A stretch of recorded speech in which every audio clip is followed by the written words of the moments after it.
You're tuned into Women in Bloom, a mother-daughter personal development podcast for women in their bloom season. Life comes at you fast, and to that we say, bloom anyway.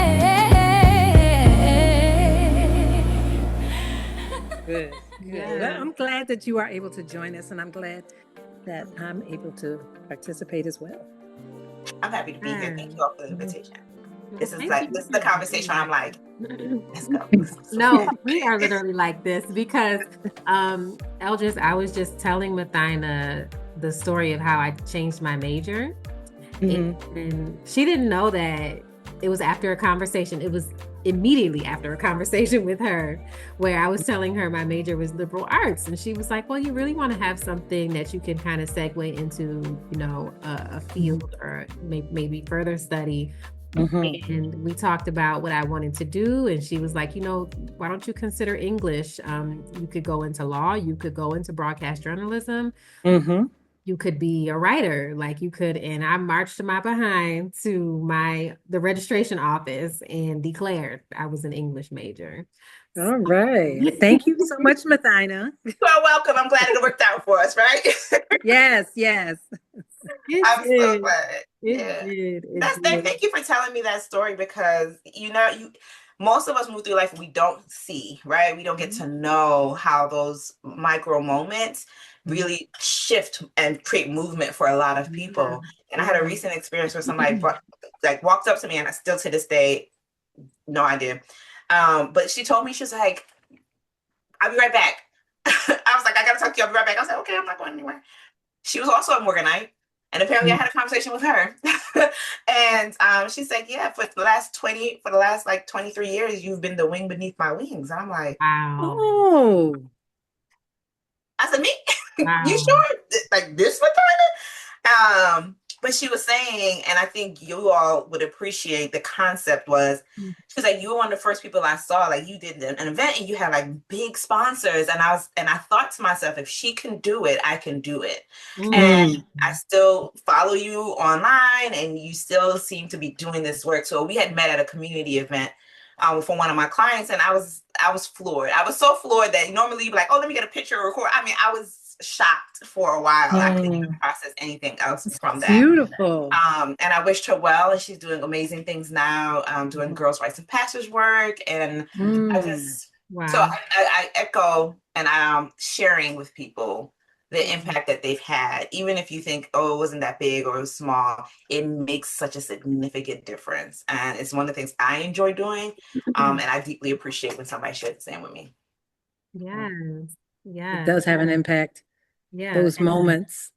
Yeah. You never know. And I was just talking to Eldris earlier today. We were talking about the laws of karma. And you know, we were talking about and Temple this week, we were talking about moral discipline and, you know, what karma means. But we were also talking about it in both directions. So a positive seed of karma ripens and you don't see the effect of it for a very long time.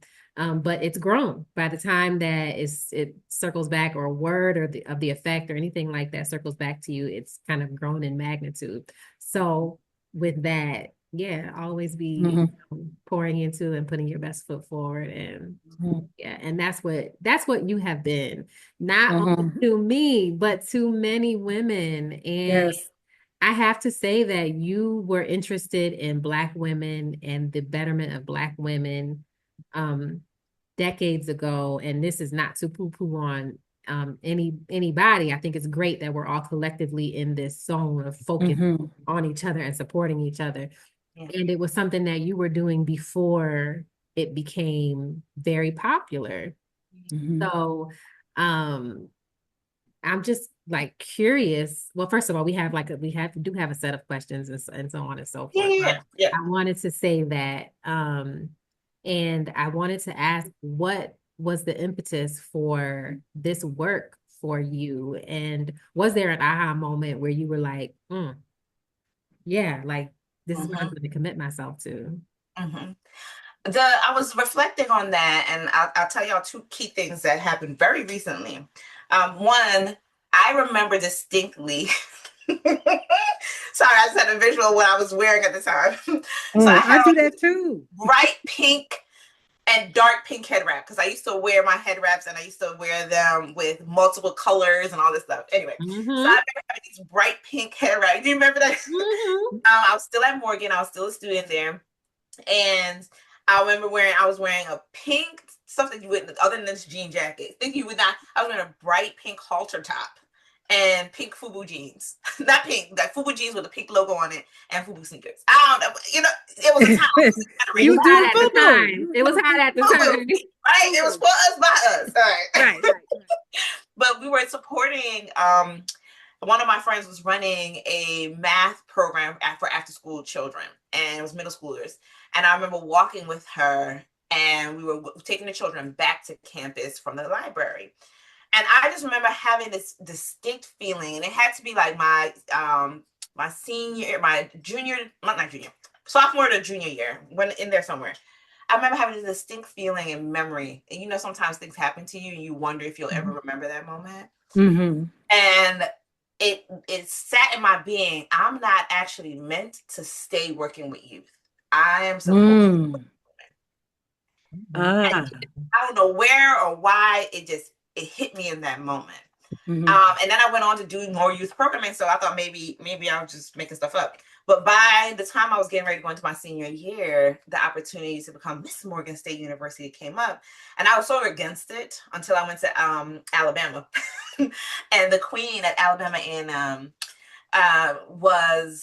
we had met. And so I got to see her reign. And I was like, okay, maybe there is some value to this, because I was super against it at first. And then I was like, okay, well, what would I focus on? And for the longest time, my story was that I wanted to focus on women. I had read Sacred Woman a few years before. There was a poem in there called Heal a Woman, Heal a Nation. It was deeply inspiring to me at the time. And I still have my book. And I was carrying it around everywhere. I was very entrenched in that. And I had a memory when I was probably about 12 or 13. And my mom I was looking for her. And I swear I remember it to this day, because I was wearing a romper, a short set romper that was white, that had blue flowers all over it, right? I can picture it. It had to be a Saturday, because I was looking for my mother, and it was early, and I didn't like getting up early any other time of the week. So it had to be a Saturday or a Sunday. And I couldn't find her anywhere in the house. And I remember walking outside in our yard, and we had a pretty big yard. We were in a single family home in Rochester, so we had a pretty large yard. And I turned my head around the corner. I could see my mother sitting on the step, and it was the step to our garage. And she was just sitting there. And what was unusual about it, as I walked closer to her, calling her, "Mommy, mommy, mommy, mommy." And yes, I still call my mother mommy to this day. Okay. There you go. Mommy. And that's Caribbean. Go ahead. Exactly. But there was no response. She didn't respond. And when I got closer to her, what was unusual about it was that her hair was pushed back, but it wasn't like in a ponytail. It wasn't neat. And she was sitting on the step, and she just wasn't looking at me. She was looking right past me. And even though I'm calling her and standing in front of her, she doesn't respond. She stands up and she walks past me, and she goes in the house. And that moment never went away. It wasn't until earlier this year, y'all, that after I've been doing this work for over 20 years, but it wasn't until earlier this year, I was writing an email newsletter to send out to the women in my community. And I called my mom. I said, "Mommy, I'm about to write a line in this newsletter, but I don't know if it's true, because I've never talked to you about it." And she's like, "Well, what?" And I said, "What I'm writing is, while we lived with my dad, right, I felt like you were alone. I felt like you left your support system to create something for yourself and for us, but you were alone with very, very few friends for years." And she said, "No, that's accurate." Wow. And I think what ended up happening, so the long version of this story of what I've learned this year about my own journey is I went from being a child in the Caribbean, knowing everybody, white beaches, blue water. I'm beach bougie, by the way. Blue water, like, okay. And everyone around me was basically family. Yeah. You're right. For 8 years of my life. My auntie, when my mom was at work, I was with my auntie. My mom wasn't around, I was with my mom, right? My grandmother. And so we went from that to it just being the nucleus. My mom had the that's it. Yeah. I can relate. Right? So I think where I sit now for us is I want to see women, particularly Black women, our sisters who the structure of our being is community. Yes. And we learn to often operate in a world that strips us of community and calls it progression. Yeah. You're supposed to leave the house by the time you turn 18. You're supposed to be strong. Right. On your own. You're supposed to have your own place, supposed to, have your own family nucleus, and y'all are separate from that group, and you worry about your own. And Trevor Noah said something along the lines of, we've stripped away with community and now people are buying it back. Like paying to be, and it's like, you pay for childcare. Yeah. You put people, adult care, right? Elder You care. put people in retirement facilities, right? And we're paying for family. Yeah. Yeah. And go ahead. Go ahead. There was a time where that just didn't exist. And I think it was such a core part of my being and my experience, but I never had a space to truly unpack it and didn't know that I needed to. Right. That you needed to unpack it, or that you needed it? That I needed to unpack it. Okay. Because so I thought, but I think the stronger undergirding reality is I deeply know how pleasurable my life and my being was when I was surrounded by family, when I did have that level of a support system, that I yearn to create that and recreate that over and over and over again. And I yearn to see it happen for other women, because without it, there's so much blankness that can happen, so much overwhelm that can occur, and there's no one that can see it, because if you haven't paid them to come, then there's no one there to check. Right. Right. I think that one of the things that amazes me when I hear about it or read about it is when a person transitions, so they die, and they die alone. And so sometimes it's 6 months, a year, or more before anybody checks on them and knows that they have actually passed. That to be that isolated is, first of all, not only did the unthinkable happen, right?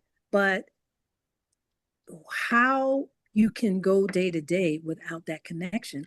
For us, for melanated people, the core of our being, our highest value, is relationship. The highest. We don't value money or material things the way we value relationship. So when I think about what happened to us in that whole enslavement process, we recreated that connection with each other. Yeah. But now we're at a place where we're doing it to ourselves.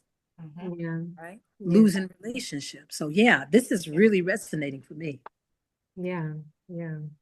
Striving, what we call striving, and really gotta make that determination for ourselves, what like really matters for us.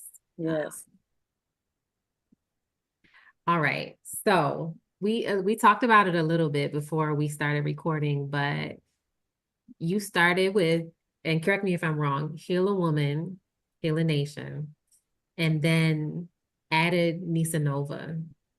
So tell us about what those two entities are. I'm very familiar. I've been following for years.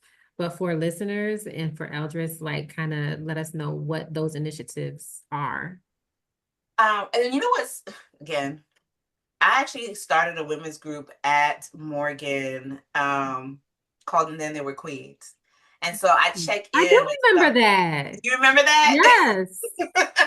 So that was officially my first true energy and initiative that grew out of an organic experience that I was having supporting coming freshmen that that year.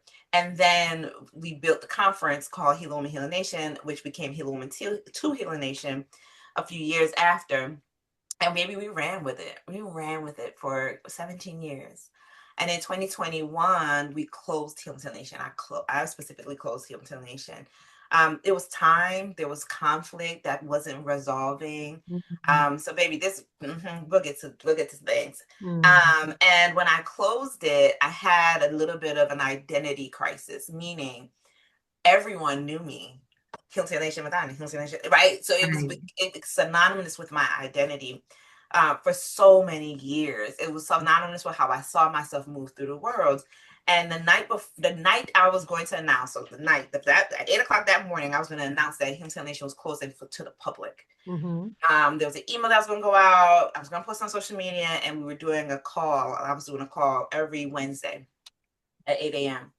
And I was going to announce it on that call. And to this day, that call was called Not in the Script, because closing Heal Nation was not in my script. And before 8 a.m. rolled around, me and God was tussling at 3 o'clock in the morning. Oh my goodness. He was telling me one thing and I had a different feeling about it. I said, amen. We just decided to close. Sometimes I got to talk to God like that. Listen, I'm putting it on the Lord. We decided to close this, okay? We decided. Why? We prayed about it, right? And God said, no, the next thing you're going to do is call NisaNova. I said, I don't even know what that means. Like, nobody's going to know what that means. That's what I was going to ask you too. So I'm just getting the whole roll story together. Right? So when I said to God, nobody knows what that means. God said nobody knew what Nike was either. Okay. True. Same thing I did. Same thing I did. 3 o'clock in the morning, I'm on the side of the bed. And I pick up, it was so normally I keep a notepad and pen and I will write things. It'll be squiggly, but I can figure it out in the morning. This one was so heavy that I couldn't even do that. It was the download, it just kept coming. And so I had to pick up my phone, and I'm trying not to wake my husband up at 3 o'clock in the morning. I'm sitting there doing like this, typing it out. But so Nisa means women in Arabic, right? And Nova, everybody knows what Nova is, star, explosion, right? And so what I landed, and at that point, this is 2021, and I sat on it for 3 years. I pretty much did nothing, a little more than 3 years. I did just enough for God not to get in trouble. You know what I'm saying? When your parents tell you to clean up the house and you ain't really do it, but you know they're coming in the door in a few minutes, so you start. Right. Get the broom, right? Exactly. Wipe down the counter, start washing the dishes. All right. Eldris, I know you know what I'm talking about. Absolutely. Absolutely, I know. So I done caught it. We might have had times when we might have been a little bit rebellious every now and again. I know my mother will be like, I know you're not talking. So I got a story about that. You got a story about that? Sorry, next time. No. Next time. The idea that I was doing just enough for a few years, that was it. I wasn't leaning all the way in, and I didn't lean all the way in until 2025. And what God told me was that NisaNova essentially means a beautiful woman who returns to herself. Because I'm a word geek. Come on, I was an English major. I'm a word geek. So when you turn the word Nisa and you reverse it, it becomes ASIN. Which also turns out to be an Arabic word that means beautiful. When you turn Nova around, it becomes Avon, A-V-O-N, which is Latin and actually means river. So the concept of NisaNova is that NisaNova curates the space for many women who've had amazing achievement. It's who I certainly was. We've achieved a lot of things, accolades out the door. Yet we come to a portion of our lives where that achievement is out of alignment.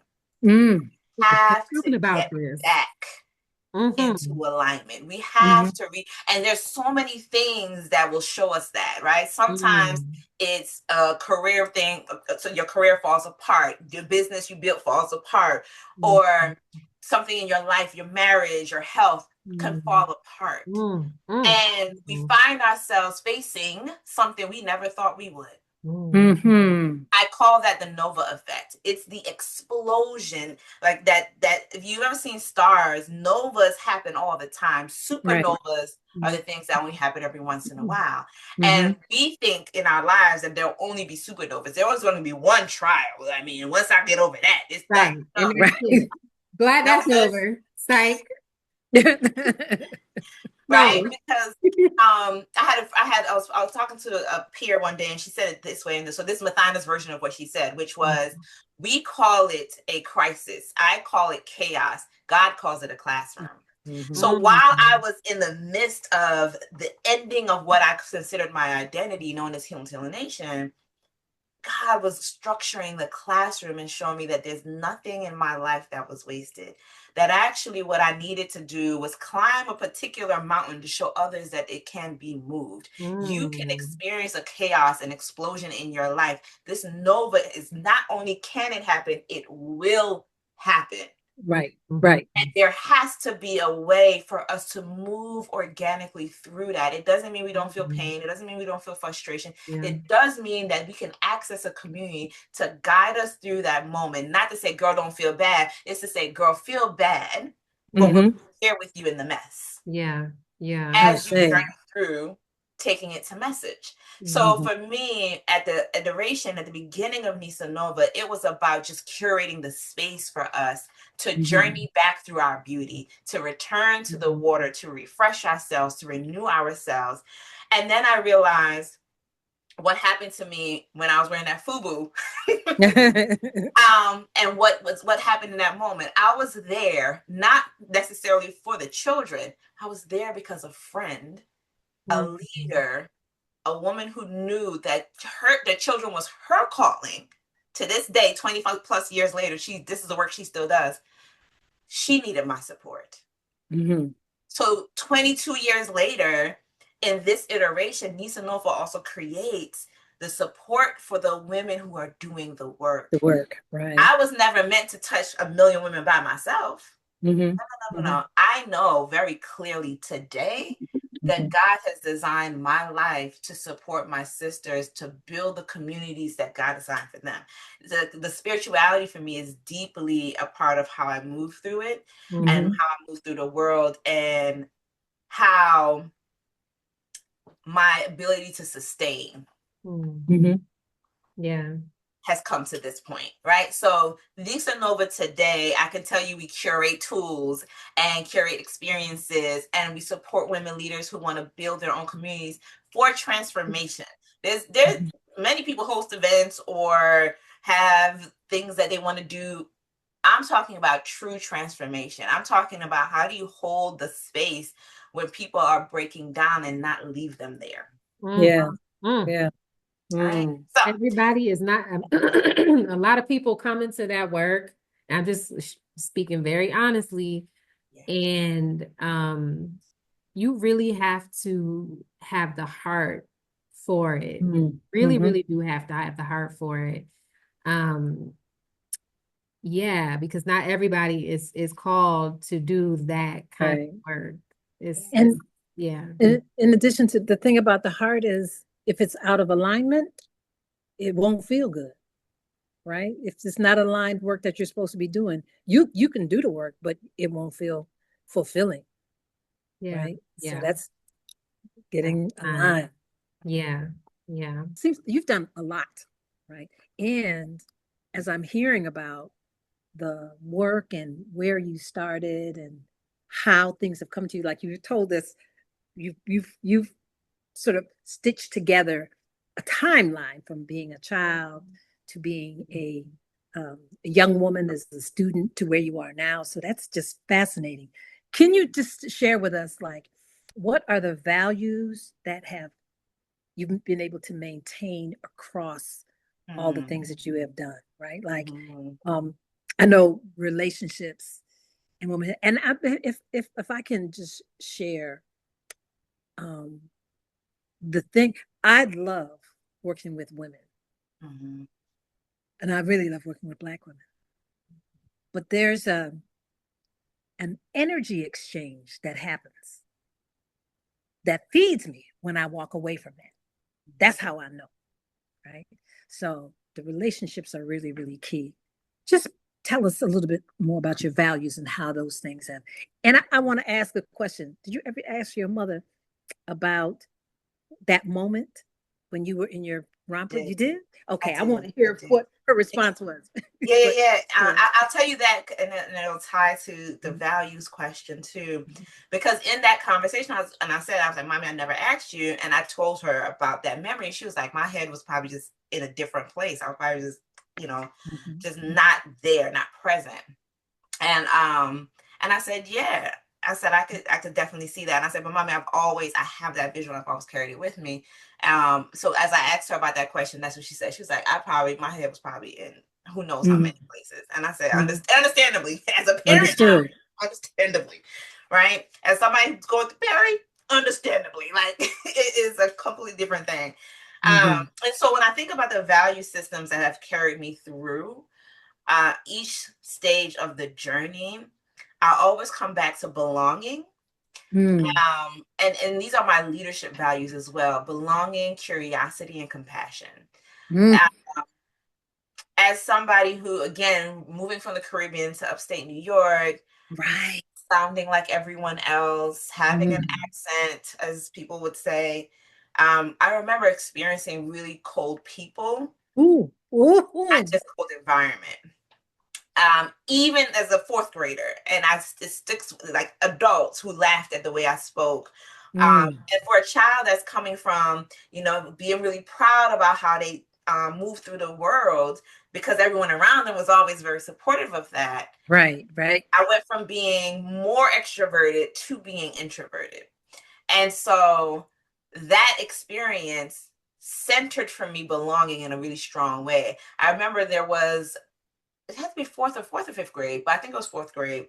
There was a new student that came to our school, and she didn't necessarily look like me, right? As a Black woman, I remember her being white with red hair, and heavier set, and I was small as a child. I was very pinky big. And so she was almost different from me in almost every way you can think of. And I remember her being teased mercilessly, like people were constantly bothering her. And I remember writing her a letter when I was at home. Basically, I think it just pulled on my compassion. And I remember saying something to the effect of, "You're not alone. I'll be your friend." And I remember folding it into a small square and going to school, and I planned on giving it to her. I still remember her name to this day, but for the sake of the conversation, we'll just say her. And I remember thinking, I'm going to give it to her. She didn't come to school that day. She didn't come to school the next day. I didn't see her the next week. I never saw that girl again. Wow. And it just makes me think, and hopefully the reason was that her family decided, and maybe she shared what she was going through, and her family decided this is not the environment and removed her from that environment. And hopefully, she went on to do amazing things. But the concept of we should have safe spaces. Right. And so belonging became a key component for me. So every time I walk into a space, a curated space, I'm thinking about centering belonging. That if you feel called to this space, it's because you get to bring your whole self here. Right. Right. So that is the main driver. And then compassion and curiosity, because instead of being like, "You're wrong, what's wrong with you?" I'm curious about what made you think about it that way. Yeah. Okay. Nice. I love the compassion piece. I absolutely love that, because at our core, I'm supposed to be able to see you. And in return, I get to be seen. Yeah. So did you in Rochester, did you live in the suburbs? Sorry. Far from it. I grew up on Avenue D, Clinton and Avenue D. Okay. Clinton and Avenue D. I know you. That was hood. Exactly. That was hood. That's what made me chuckle. Like, oh no, okay. But my parents moved out to the suburbs. Long after I went to college. And yeah, because they moved out there. I was buying my first house when they moved out that way. So yeah, no, I grew up in the hood. Okay. All right. At the end of the D, okay, right? Boom. Yeah, you were in the thick of it. Yeah, you got to get the intersection too, because that after Yeah. B, that makes a difference. It makes Yeah. a difference. You in the alphabets, that's different. That's different. Oh yeah. Yes, yes. Yeah. And My we, father you has were a east house side. there. We were west side. We were Yeah. west side. Yeah, we was West Yeah. Side. We was West Side. So I have to ask because one of the things that I feel like, and I know I'm not the only one, you just have to go onto social media and you can see the dialogue taking place about and surrounding Black women, whether Mm. it's a celebrity who is having to experience all of her hardships in the public eye. And I'm talking about Megan Thee Stallion. I just feel like she's a case study for a lot of the things that we maybe experience on a micro level, like she's just having to go through it in public.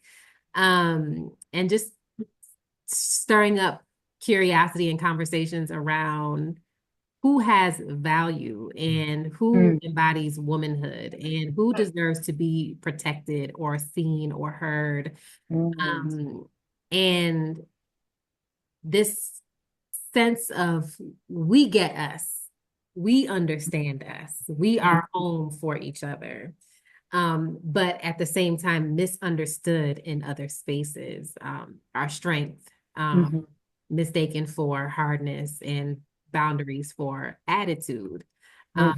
Yet you spent years cultivating spaces for melanated women, in your words, melanated. How has working so closely with Black women shaped your understanding of what we truly need from each other? That's a beautiful question. Thank you. It is. My gut and that reaction to that, what comes up for me is why compassion is so important to me. It's the grace, and Eldris, you said it. I'm supposed to see you, right? And I think what it boils down to, even when I've experienced conflict, which is one of the things I think we don't address, which causes challenges. We don't address how to handle disruption, how to handle interruption and conflict in the safety of not being in it yet.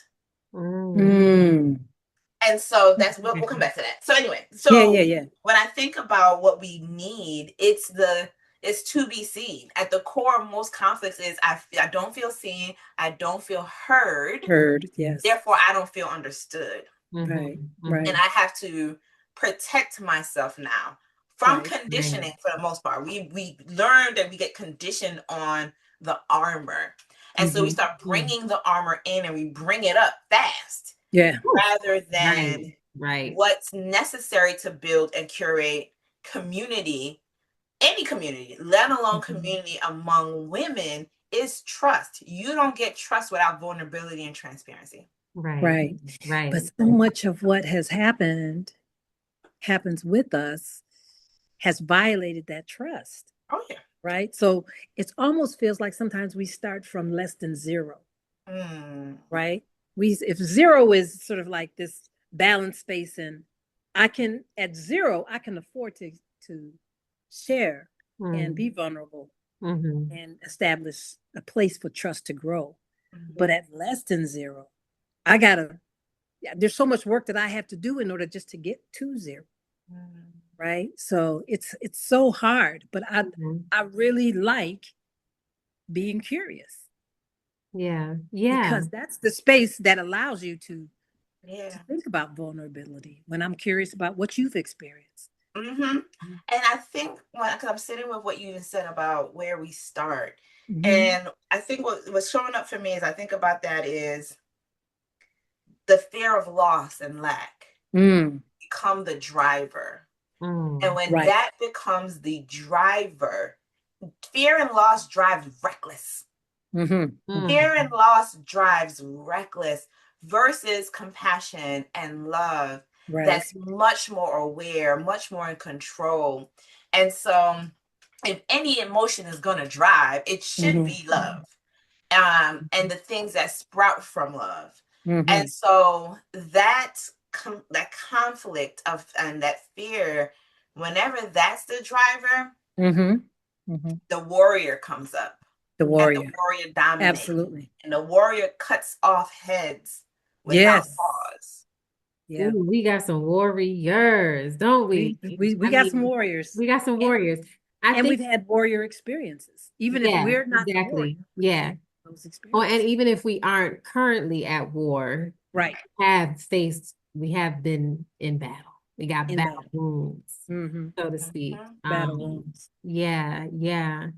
I'm thinking of just instances where I have shown up with the intention of the desire for closeness and sisterhood and vulnerability, and past harm has also entered the space with me.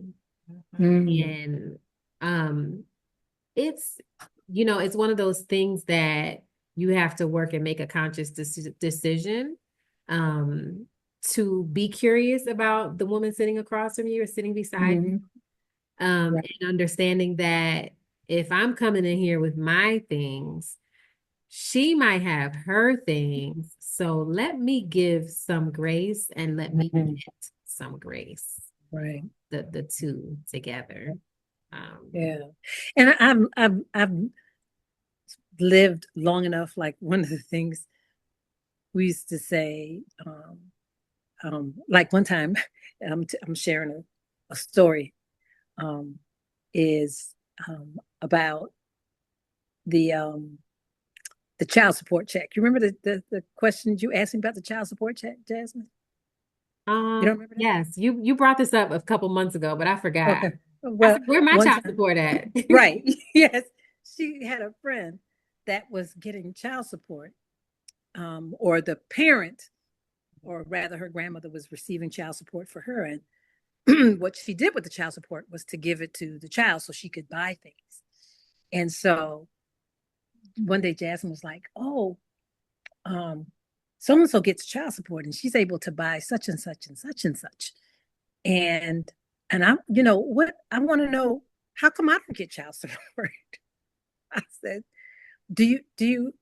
one of the reasons you don't get child support is because you have a father in the home. Do you want to not have your father in the home in order to have child support, get child support? And she's like, oh, I didn't know that. And part of that lesson was you shouldn't really want what somebody else has, because what goes along with that is the challenges that they have, right? Like all that glitters is not necessarily gold, but everybody has a challenge. You might not see it. And that's the grace that you're talking about. So when you walk into the space, and sometimes people are not, sometimes it's hard to be vulnerable about the challenges that you had, but everybody has that moment that you were talking about, Mothyna. Everybody, no matter how many accolades you have or how successful you are, you're going to hit a moment. And everybody has that. So that vulnerability is important so that can be shared, but to be curious. What does being, Mothyna, tell me, what does being curious look like?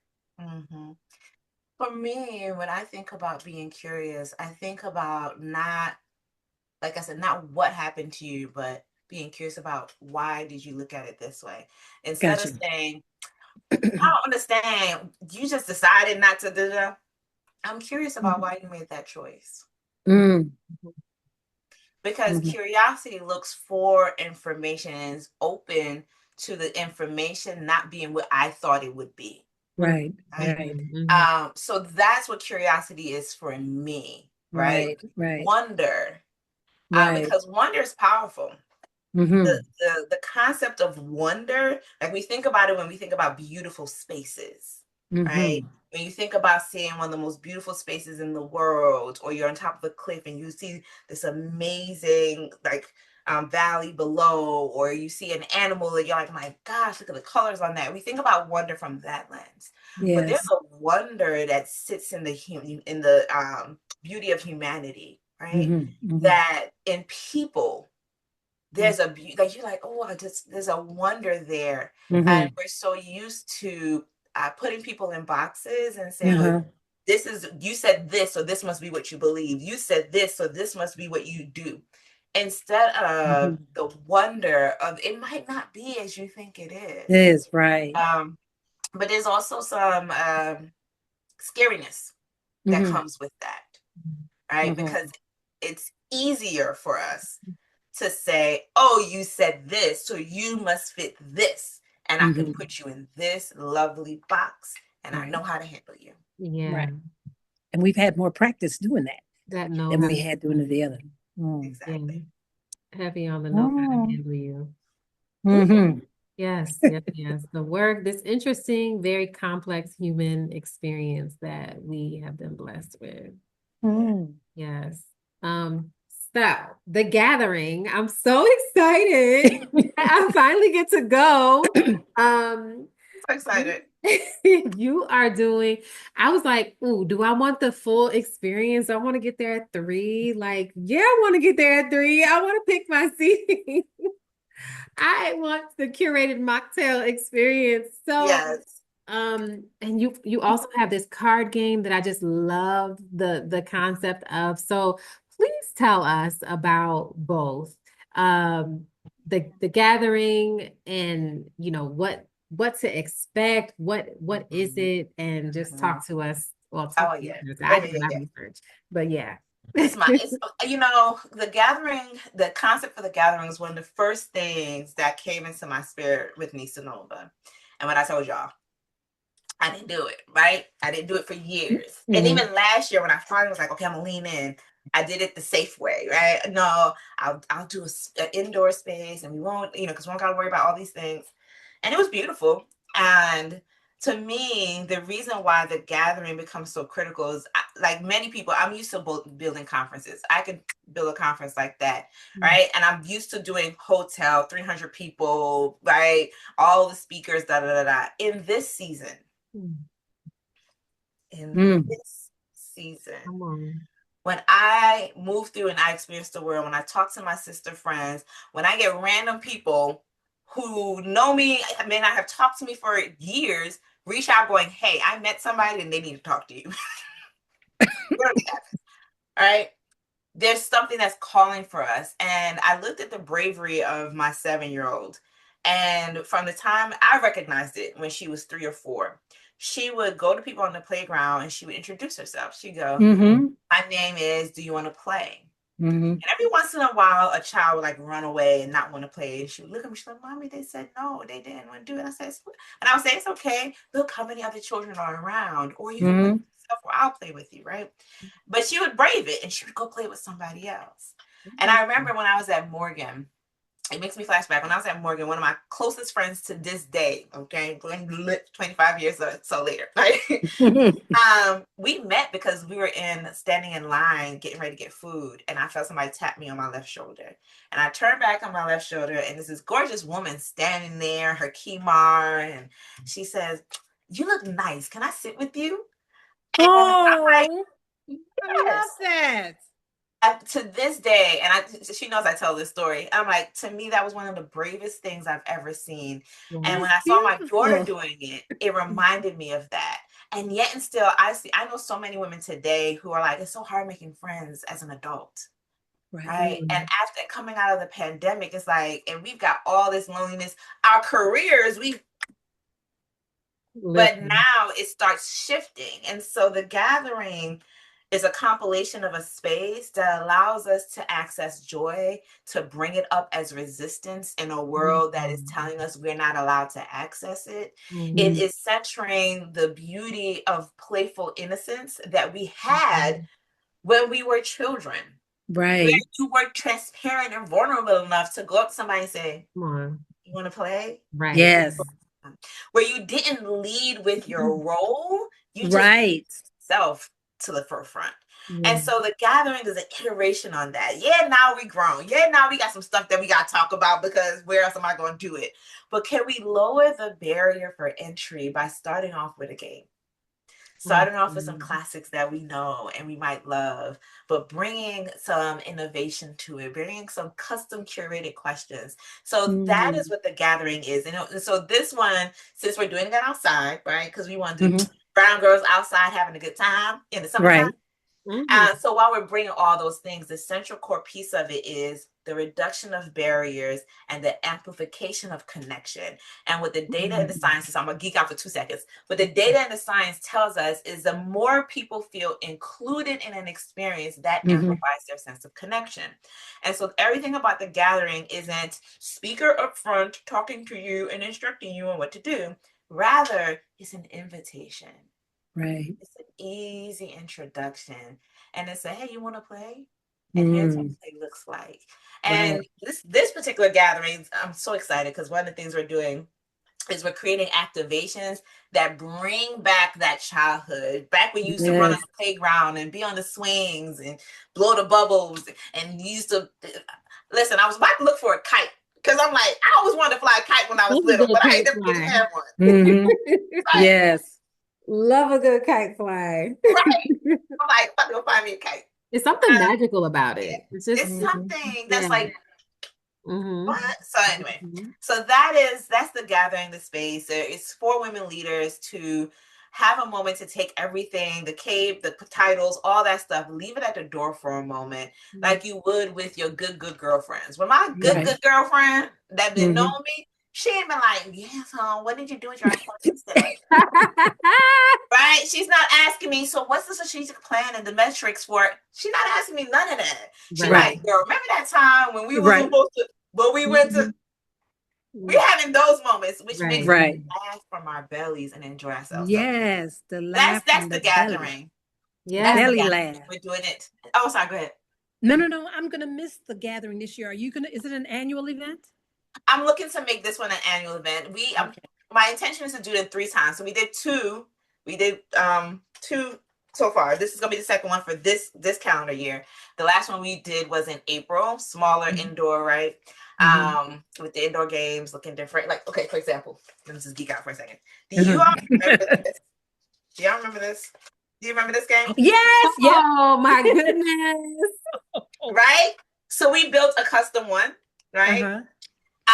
That's just ours, our questions, so these are one of the games that so this is what I mean by bringing activations and games and experiences that center that childhood play, but also allow us to have those conversations that deepen our transparency and connection in the moment. That's beautiful. I'm so sad you're gonna miss just Eldris. So this is the game. It's called Gather and Glow. This is one of our first tools that we bring out. And Gather and Glow, again, came with that concept of come sit with me. And it has 8 different categories of question and conversation prompts. Let me just brag on my mama real quick. One of my first 2 clients were my best friend, okay, who I met at Morgan, and my mother. And my mother bought it. And my mother's never been one of those moms who do stuff just because you her baby. She gonna do it because it matters and she knows how to utilize it. So my mom actually uses this card deck in her outpatient treatment program with her clients. Oh, I love that. So she actually uses it. And oh my gosh, it's so warm and fuzzy. I love that. I love that for y'all. It just I was like, I never even thought about those spaces, right? So my mother's a clinical social worker, and so she uses it in group, and I was tickled pink. But that's the concept, right? That it offers an introduction, and so the categories go everything from tender truths, where you might feel a little something, to center and joy, play, emotion. So that's my. I want a deck. How do I get a deck? So the deck is available at NisaNova.com. Click on our shop and you'll see Gather and Glow. And Gather and Glow is right there. And so you can order a deck, we'll have it shipped to you. And some of our, so we use jumbo size ones that are like this big for our gathering events. Everything is jumbo and oversized at the gathering. And so we use that this is the size that's available for public. I am so excited. I am literally rallying the troops. After I got my ticket this morning and I sent it out to my girls, like, come on, y'all. Like, what we doing?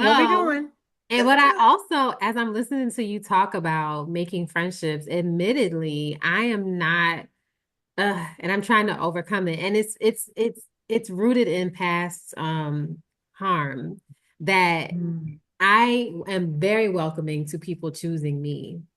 But I don't actively choose, you know, and approach. And it's like I have to feel safe, the safety in order to then come into, you know, into friendship. And most of the time it's after someone. I chose someone in 2023, and she's my very good girlfriend now. I actively chose her. But it's like, you know, that thing of like, huh, you know, I struggle with that. And I'm looking forward to what the gathering can teach me and what I can take from it. And just come in with an open heart. And as I said in my email to you, I trust you. I trust you. I trust you to curate this experience. And you know, yeah. So I'm excited. I say that to say I'm so very excited. Um, so where can people connect with you if they want to follow your work online? Yeah. I think you talked about where they can, you know, sign up for the gathering. So yeah, tell us how to stay connected. So gathering, all things NisaNova is at NisaNova.com, and on socials we're Becoming Nova if you're looking for us, like on Instagram, and then I'm at Mothyna on everything. So you got my first name, I'm at Mothyna on all the things, but that's where you can find me. I'm pretty active on Instagram. I have my moments because sometimes I'll be head down and I'll come up and like, oh, what's going on in the world? So I'm there, and then on LinkedIn. So those are my two spaces the most, is Instagram and LinkedIn. Okay. Facebook I check, but I'm Okay. on all those. Yeah. So I have one question. I've been dying to ask this since the beginning, but I think since we're Rochesterians, we can close. If it's when it's time to close, I wanted to ask this question. Oh, But go ahead. Go ahead. You got it, Eldris. Okay, I just bought the Gathering Glow. Oh, thank you. Anyways, no time. No time. I want that thing. Thank you. And I Let me love tell that her you, about the work you do with BWLF. well, I will. I think there's a time for that conversation. Okay. Well, I would say we have an organization. I'm a member of an organization and helped to found this organization. And we just turned 20 last year. So this October we'll be 21 years old. It's the Black Women's Leadership Forum. And we gathered, you know what, there was a question that we wanted to ask. And it was, you remember the Democrat and Chronicle? Uh-huh. Okay. So Democrat and Chronicle had for February, for Black History Month, had a list of leaders, Black leaders. And it was so interesting that there were like 40 people. And of the 40 people, I knew a few of them. But I was someone that was, in community. So, excuse me, I called them and I asked them, how did you identify these folks?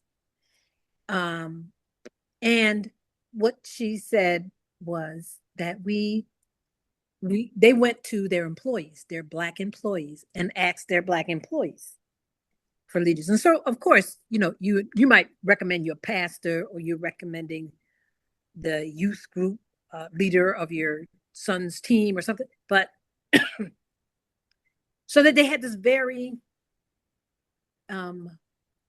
wide and generic and nebulous view of leadership in our community. So what we started to do was to say, okay, well, thank you very much. And we want to ask our own people, who are the leaders? And so just a few of us started to sort of ask people. And we were asking Black women, and the Black women were saying, well, I don't know. There's that lady who works such and such, right? And so and so. But we asked them to name 5. And most of them couldn't name 3. So what it seemed to us was that we had Black leaders. I could name 5, but we weren't necessarily visible.